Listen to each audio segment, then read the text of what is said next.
ਨੂਰੇ ਫਰੂਕ ਹੈ ਜੀ अम्मी जी। ਉਹ ਪੁੱਤ ਕੀ ਗੱਲ ਕਰਦੇ ਆ? ਮੈਨੂੰ ਵੀ ਦੱਸੋ ਕੁਛ, ਕੀ ਗੱਲ ਵਾ ਇਹ?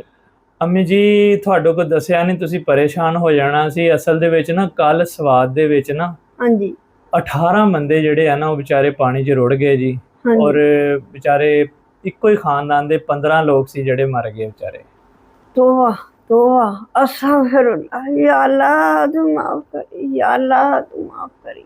ਪੁੱਤ ਹੋ ਬਚਾਏ, ਕੋਈ ਬਚਾਉਣੇ ਵਾਲਾ ਨੇੜੇ ਤੇੜੇ ਕੋਈ ਨਹੀਂ ਸੀ।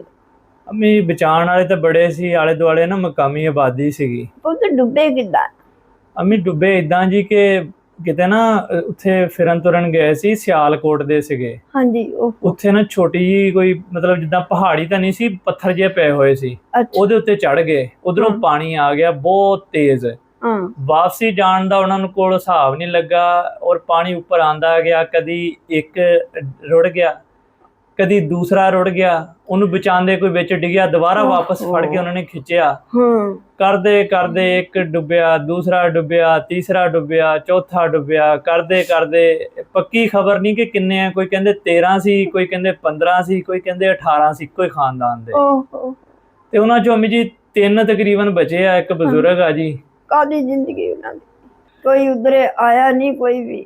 ਅੰਮੀ ਜੀ 1122 ਤੇ ਵੀ ਲੋਕਾਂ ਨੇ ਕਾਲਾਂ ਕੀਤੀਆਂ। ਹਾਂਜੀ। ਲੇਕਿਨ ਅਫਸੋਸ ਵਾਲੀ ਗੱਲ ਆ ਕਿ 1122 ਵਾਲੇ ਆਏ, ਜਿਹੜੀ ਗੱਲ ਸੁਣੀ ਉਹਨਾਂ ਕੋਲ ਕੋਈ ਚੀਜ਼ ਹੀ ਨਹੀਂ ਬਚਾਉਣ ਵਾਸਤੇ ਸੀਗੀ।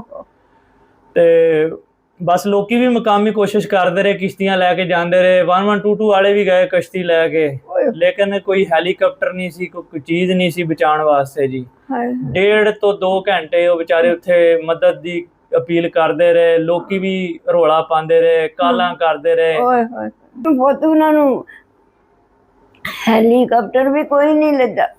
ਅਮੀ ਹੈਲੀਕਾਪਟਰ ਇਹਨਾਂ ਦੇ ਜਿਹੜੇ ਆ ਨਾ PSL ਜਿਹੜੇ ਕ੍ਰਿਕਟ ਆ ਇਹਨਾਂ ਦੀਆਂ ਪਿੱਚਾਂ ਸਿਖਾਉਣ ਵਾਸਤੇ ਹੈਗੇ ਇਹਨਾਂ ਕੋਲ ਹੈਲੀਕਾਪਟਰ। ਮੈਂ ਨਾ ਇੱਕ ਵੀਡੀਓ ਦੇਖ ਰਿਹਾ ਸੀ ਅੱਜ ਅਮੀ ਜੀ ਕਿ ਉਹਦੇ ਵਿੱਚ ਨਾ ਇੱਕ ਇਹਨਾਂ ਬੰਦਿਆਂ ਦੀ ਡੁੱਬਦਿਆਂ ਹੋਇਆਂ ਦੀ ਵੀਡੀਓ ਲਾਈ ਸੀ। ਇਹਦੇ ਨਾਲ ਹੀ ਇੱਕ ਵੀਡੀਓ ਲਾਈ ਸੀ ਕੋਈ ਅਮਰੀਕਾ ਦੀ, ਉਹਦੇ ਵਿੱਚ ਕੋਈ ਕੁੱਤਾ ਸਲਾਬ ਚ ਰੁੜਨ ਡਿਆ ਸੀ। ਇਹਨਾਂ ਨੂੰ ਆਮ ਬੰਦੇ ਵਿਚਾਰੇ ਰੌਲਾ ਪਾ ਕੇ ਬਚਾਉਣ ਦੀ ਕੋਸ਼ਿਸ਼ ਕਰ ਰਹੇ ਸੀ ਤੇ ਉਸ ਕੁੱਤੇ ਨੂੰ ਬਚਾਉਣ ਵਾਸਤੇ ਹੈਲੀਕਾਪਟਰ ਆ ਗਿਆ ਸੀ। ਹੈਲੀਕਾਪਟਰ ਦੇ ਨਾਲ ਬੰਦਾ ਲਮਕਿਆ ਤੇ ਕੁੱਤੇ ਨੂੰ ਬਚਾ ਕੇ ਲੈ ਗਿਆ। ਤੇ ਇੱਥੇ 18 ਜਾਂ 15 ਜਾਂ 13 ਇਨਸਾਨ ਦੀ ਜਾਨ ਤੇ ਇੱਕ ਵੀ ਬੜੀ ਕੀਮਤੀ ਹੁੰਦੀ ਆ ਨਾ। ਪੁੱਛ ਕੇ ਦੇਖੋ ਉਹਨਾਂ ਕੋਲੋਂ ਜਿਨ੍ਹਾਂ ਦੇ ਟੁਰ ਗਏ, ਜਿਸਲੇ ਰੁੜਦੇ ਹੋ ਗਏ, ਉਹਨਾਂ ਦੀ ਕਿੱਦਾਂ ਦੇਖ, ਤੂੰ ਆਪਣੀ ਅੱਖਾਂ ਨਾਲ ਦੇਖਦੇ। ਅੰਮੀ ਮਾਵਾਂ ਦੇ ਸਾਹਮਣੇ ਬੱਚੇ ਰੁੜਨ ਡੇ ਸੀ, ਭੈਣਾਂ ਦੇ ਭਰਾ ਰੁੜਨ ਡੇ ਸੀ, ਭਰਾਵਾਂ ਦੀਆਂ ਭੈਣਾਂ ਰੁੜਨ ਡਈਆਂ ਸੀ। ਤੇ ਦੇਖਦੀ ਹੁਕੂਮਤ ਵੀ, ਦੋਨੇ ਹੁਕੂਮਤਾਂ ਵੀ ਦੇਖਦੀਆਂ। ਅੰਮੀ ਹੁਣ ਬਾਅਦ ਚ ਵੀਡੀਓ ਆਈਆਂ, ਕਾਲਾਂ ਕੂਲਾਂ ਤੇ ਗਈਆਂ। ਇੱਥੇ ਕਿਸੇ ਵੱਡੇ ਬੰਦੇ ਦਾ ਬੱਚਾ ਹੁੰਦਾ ਨਾ ਤੇ ਸਾਰਿਆਂ ਦੀਆਂ ਦੌੜਾਂ ਲੱਗ ਜਾਣੀਆਂ ਸੀ, 10-10 ਹੈਲੀਕਾਪਟਰ ਆ ਜਾਣੇ ਸੀ। ਇੱਥੇ ਬੜੇ ਲੋਕੀ ਨਾ ਫਿਰ ਅਸੀਂ ਸਿਆਸਤ ਤੇ ਜ਼ਿਆਦਾ ਜਾਂਦੇ ਆ ਜੀ, ਅਸੀਂ ਫਲਾਨੀ ਜਮਾਤ ਦੇ ਫਲਾਨੀ ਜਮਾਤ ਦੇ। ਯਕੀਨ ਕਰੋ ਇਹ ਜਮਾਤ ਤੋਂ ਇਲਾਵਾ ਇਹ ਕਸੂਰ ਸਾਰਿਆਂ ਦਾ। ਕਸੂਰ ਸਾਰਿਆਂ ਦਾ, ਚਾਹੇ ਉਹ KP ਹੁਕੂਮਤ ਸੀ, ਚਾਹੇ ਸੂਬਾਈ ਹੁਕੂਮਤ ਸੀ। ਅਵਾਮ ਜ਼ਾਇਆ ਹੋਈ ਨਾ, ਅਵਾਮ ਫੌਤ ਹੋਈ ਨਾ, ਅਵਾਮ ਮਰ ਰਹੀ ਆ ਨਾ। ਇਹਨਾਂ ਨੂੰ ਲਿਆਉਣ ਵਾਲੇ ਅਸੀਂ ਆ। ਅਸਤਗਫਿरुल्लाह, या अल्लाह तू माफ करी। ਵੋਟਾਂ ਦਿੱਤੀਆਂ ਤੇ ਅਸੀਂ ਲਿਆਉਣੇ ਵਾਲੇ ਆ। ਹਾਂ, ਤੇ ਸਾਡੀ ਜਾਨਾਂ ਦੀ ਕੀਮਤ ਕੋਈ ਨਹੀਂ ਹੈਗੀ। ਬਸ ਇਹੀ ਗੌਰਮੈਂਟ ਅੱਗੇ ਅਪੀਲ ਹੈ। ਹਰ ਦਫਾ ਇਹੀ ਮਜ਼ੰਮਤ ਹੋ ਜਾਂਦੀ ਆ, ਇਨਕੁਆਇਰੀ ਕਮੇਟੀਆਂ ਬਹਿ ਜਾਂਦੀਆਂ। ਇਹੀ ਅਪੀਲ ਹੈ ਕਿ ਅੱਗੇ ਤੋਂ ਬਾਅਦ ਕਮ ਸੇ ਕਮ ਕੋਈ ਐਸਾ ਬੰਦੋਬਸਤ ਕੀਤਾ ਜਾਵੇ।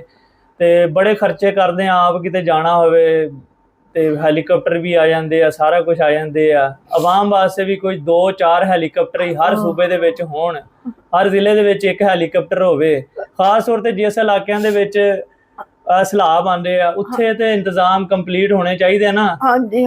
ਬੋਤੀਨਾ ਹੁਕੂਮਤ ਦਾ ਦੋਨਾਂ ਦਾ ਹੀ ਹੱਕ ਵਾ। ਪਾਬੰਦੀਆਂ ਲਾਉਣ ਤੇ ਨਾ ਜਾਵੋ ਉਧਰ, ਪਾਬੰਦੀਆਂ ਪਹਿਲਾਂ ਲਾ ਦੇਣ, ਕਿਉਂ ਜਾਂਦੇ ਆ ਲੋਕੀ। अल्लाह तू अस्तगफिरुल्लाह, या अल्लाह तू माफ करी, अल्लाह बुरे वक्त माफ।